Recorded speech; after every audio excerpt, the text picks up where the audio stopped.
Let's go through this handout so that maybe I can start being a good teacher and get good reviews online and not bad reviews anymore. I'm going to try to turn it around. So, number one, early humans. How did we get food? We were what? Hunter-gatherers for number one. That's what we did for food early on. But all that would change when we get to number two. Number two says that you could do whatever you want, but anything you write on this you can use tomorrow. Any handwritten notes. So, number one, we were hunter-gatherers, right? But then something happened. There was something called the Neolithic Era. And what did we start doing at that time? Farming. We started to farm during the Neolithic Era, right? That's a big change. And in fact, during this big change, there was actually a place that we started farming first. Now, we've actually farmed in a lot of places at different times, like China grew rice and America grew corn. But there was a place that we kind of agree that we first started farming.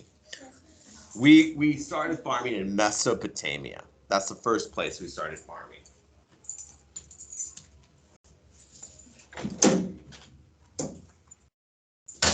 And that's on the board, Mesopotamia. It's the first appearance of farming, the earliest one. Number three, once we start farming, there's some big changes that are going to happen to the family structure. Because when we're hunter-gatherers, what job are all the men going to do? And what job are all the women going to do? Gathering. So there's never going to be like a real place where a man could say, like, I'm the breadwinner, like I alone put food on the table. And there's days that, you don't get a hunt successful. And so like the woman brings food to the table. So we have a family structure on your handout that's called egalitarian. And what that means is that, guess what's true of the role of men and women? They're more equal, right? But now that I start farming, a couple things happen. One thing that happens is that now that I'm farming, I'm staying put. Like I'm staying home. I'm staying in one place. And as a farmer, we have more reliable food, so I can have more kids. So pretty much, what is the woman's role going to be? Taking care of kids, right? And now that we're farming, like I am like literally the breadwinner, right? And that's going to lead to a male-dominated society. I feel like we have a vocabulary word for that. The patriarchy. So we'll write down egalitarian versus patriarchy. Patriarchy. Number four. Domestication. This is when we tame wild animals. And there's a lot of different wild animals we tame. We tame these animals to eat them or to like use them for clothing. What are a couple animals that we've domesticated, we've tamed, and we have on farms? We have horses. What else? Dogs. Cows. Pigs. And the first animal that we ever tamed was the dog, which was originally a wolf. Every dog on planet Earth today, poodles, the Chihuahua, all came from the wolf, right? And there's other animals. For example, there's birds we've domesticated. What have we domesticated? Chickens, turkeys. We even have domesticated insects. I can think of two that we've domesticated for clothing and for food. Silkworms. If you've ever bought silk anything, silk underwear or silk ties, silk comes from a worm. It excretes this silk, and then we take it and we use it. That's silkworms. Another insect, and I'll show you pictures of it. I'll show you pictures later.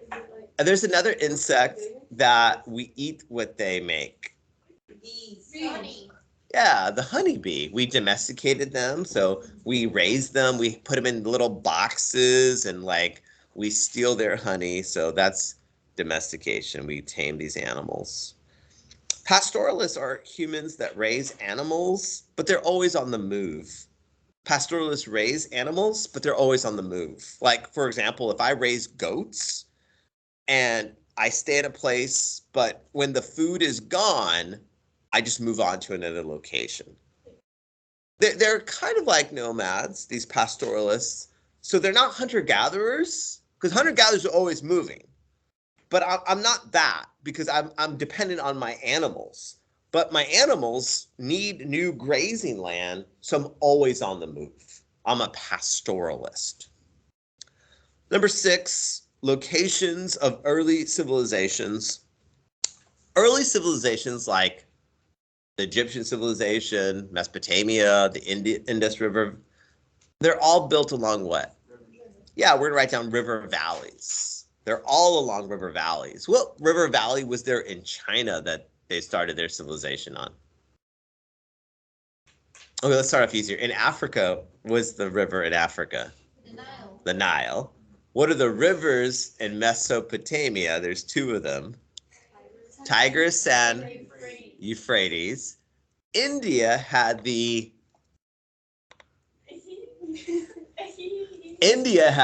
Indus River, which is easy. And in China, they have this river because of the color of the river. The Red Sea River. Yep, the Red Sea River. And we all know how the Jews crossed the Red Sea in China. You know, I remember that. I love that Bible story when the Jews are in China. Oh, it's the Yellow River. I set that part out. I did write yellow. Yeah, you can write that as an example.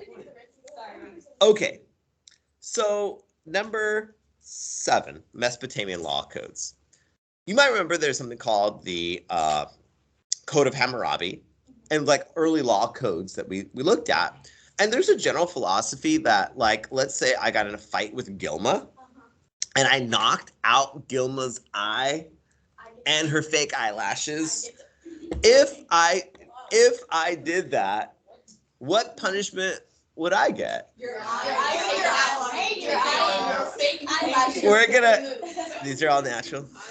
We're gonna write. Oh, my bad. I thought it looked like. We're gonna write down. Except at the end of the day, when you see like the fake eyelashes, they're like barely holding on, and you're like, it's time to just. You've seen them before. We'll write down eye for an eye. Eye for an eye. But there's an exception to this. Let's say that I get in a fight with Aubrey, and let's say I knock out her tooth. But the thing about Aubrey, let's pretend that she's like a slave. Let's pretend Aubrey is like lower class. You're like, oh, sorry, we gotta pay you. You're right. I just pay Aubrey like some money. So it is eye for an eye unless they're lower class than you. Unless they're lower class. Eye for an eye, except if they're lower class than you. That's those early law codes. The Code of Hammurabi. Number 8, history and whose story gets told. So on my pyramid of power, where a ditch digger is on the very bottom, who's on the very top? Scribe. What's the gender going to be of an educated person who knows how to read and write? It's going to be a man. I mean, there might be some women, but like for the most part, 99% are going to be men. And what kind of male, what kind of social background, economic background, what kind of man? Yeah, so pretty much every book ever written is going to be written by a wealthy man. So there's a problem here, though, because what if I want to know about like what women's lives were like? Who is writing the story of how women's lives are like? A man. So it's not that men have no clue, but we have no clue. You know, are men going to fully appreciate different women's perspectives and points of view? No, right? Men may not fully, accurately be able to tell the story of a woman. So instead of women telling their own stories, we have men telling the stories of women. Also, if I want to know what was it like as a slave If I want to know what it's like as a poor person, who's writing the history of a poor person? A rich person. Now, again, they can observe things, but I'm never going to hear the voice of a woman. I'm never going to hear the voice of a poor person. I'm going to hear the voice of a rich man telling me what he thinks a woman believes.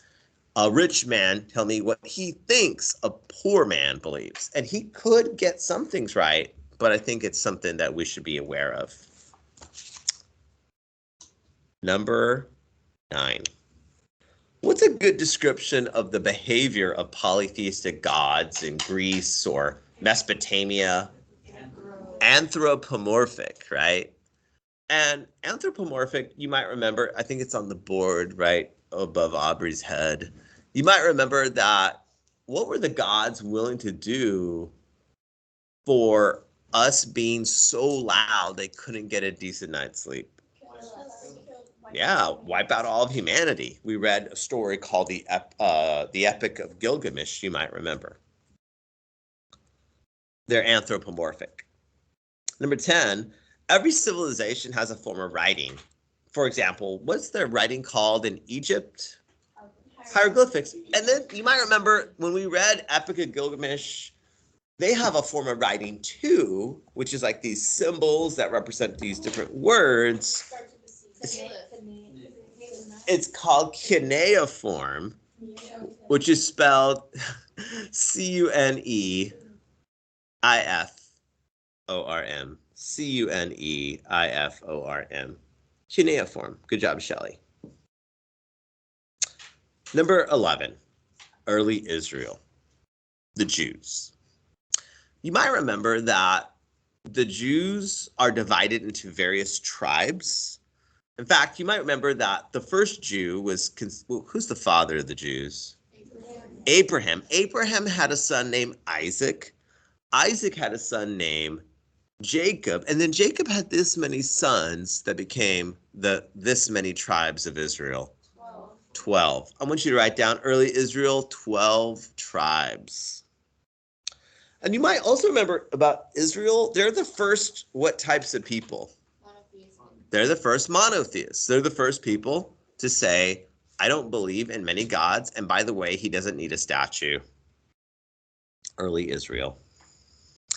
Early Israel, number 12, also, once they got their own country and they got their freedom, they built a building that was the most important building for them because they used this building for a special purpose every single day. This disturbing thing happened in this building every single day. What is this building? It's got a really common name, simple name. It's called the Temple. So what is the building they built? We'll write down. It was called the Temple. Fancy name. And you know what happened in that temple? What did they do in that temple every day? They killed animals every day. They believed that animal sacrifice was required for your sin. That your sin, the things that you do wrong every day, it needs to be paid for. And you, what's that? They don't, because the temple was heartbreaker, destroyed. If they had a temple, they would. But there was a temple that got destroyed by the Babylonians. And that was super sad, and they were slaved. And then actually the Persians actually told the Jews, you can go back and rebuild your temple. So they did. And like when Jesus was alive, there was what was called the Second Temple, because it was the Second Temple. But you know what? The Jews rebelled against the Romans, and guess what the Romans did to the Second Temple? Destroyed it. Yeah, so today there's no more temple. And so some Jews hope, and one day they hope that there'll be a third temple. But right now there's no temple, so they can't have animal sacrifices because you can only do it in the temple.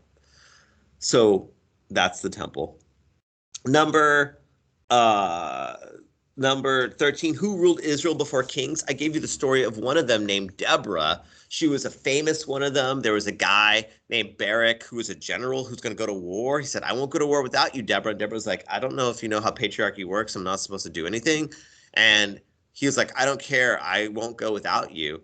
And she says, that's fine, but I'll get all the credit. Deborah was not a king, not a queen. She was a judge. You guys are so stinking smart. Probably. Number 15, there was a box that held the 10 Commandments. You might remember Moses went to the top of Mount Sinai. He got 10 Commandments. One of the 10 Commandments was you should not have any other gods, don't have any graven images. He comes down from Mount Sinai and he sees that his fellow Jews, including his brother Aaron, are worshiping all right, I'll go back to 14. Let's do 15 though. A baby cow. And they worship the baby cow like, hey, baby cow, you saved my marriage. Baby cow, you helped me quit my drug addiction. I love you, baby cow. And Moses is like, what the heck? I've been gone for like 30 seconds and you're worshiping a baby golden cow. Moses, in anger, does what with the 10 Commandments? They break. And then later, to remember that we are a people who break commandments, we need forgiveness every day. He says, let's hold on to these commandments so we can remember the holiness of God and our not holy situation that we need forgiveness. And let's put them in a box. What is this box that holds the 10 Commandments called? The Ark of the Covenant. It's called the Ark of the Covenant. That's A-R-K, by the way. This is number 15, and it should say the structure that held, not help. I'm so sorry for misspelling that. So that is called the Ark of the Covenant. Covenant is C-O-V-E-N-A-N-T. Covenant. I skipped one. Number 13, Israel, who ruled, 14, the greatest of Jewish kings. He's not the greatest because he was perfect. Far from it. He was a peeping Tom. He was an adulterer. He was like, he saw this like woman bathing on top of his roof. He looked over and saw her. And instead of being like, oh my gosh, I shouldn't be looking, he like called for her to come over. And then he found out she was married. And he said, that doesn't matter. And he like was with her. And then a few weeks later, he got a knock. Turns out she's pregnant. And he's like, oh, that's terrible. And he like tries to get her husband to come back from the army, but he doesn't want to like hook up with his wife. And so he solves that problem by doing what to this woman's husband? Killing her. And then he marries her. Now that's terrible, right? Now, this guy isn't famous because of these terrible things he did. He's famous and he's the most important because after he was confronted, he like confessed. He said, yeah, you're right. He didn't justify it. He wasn't like, oh, I'm the king. I do what I want when I want. He says, no, you're right. I am so wrong. I messed up. Who is this king?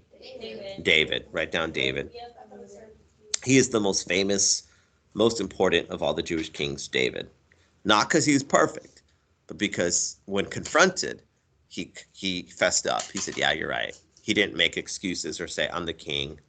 He acknowledged. Number 16, the diaspora is the dispersal of the Jews. You might remember the Jews actually got kicked out of the Holy Land. They were kicked out of their homeland, dispersal of the Jews. This is why there's Jews all around the world. This is why in the 1930s, there's 6 million Jews for Adolf Hitler to kill in Germany. Jews live in the Middle East, but because of the diaspora, they're all over the world. Even places like Germany, the dispersal of the Jews. Number 17, you might remember in ancient Greece, they had a type of democracy, a special type of democracy called an oligarchy, which means rule by the elite.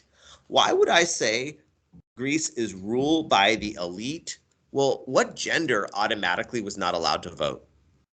Women. So right away, from the moment you're born, 50% of the population will never be able to vote. That leaves us with men. Are all men going to be able to vote? No, only free men can vote, first of all, which means the millions of slaves that are out there, they can't vote.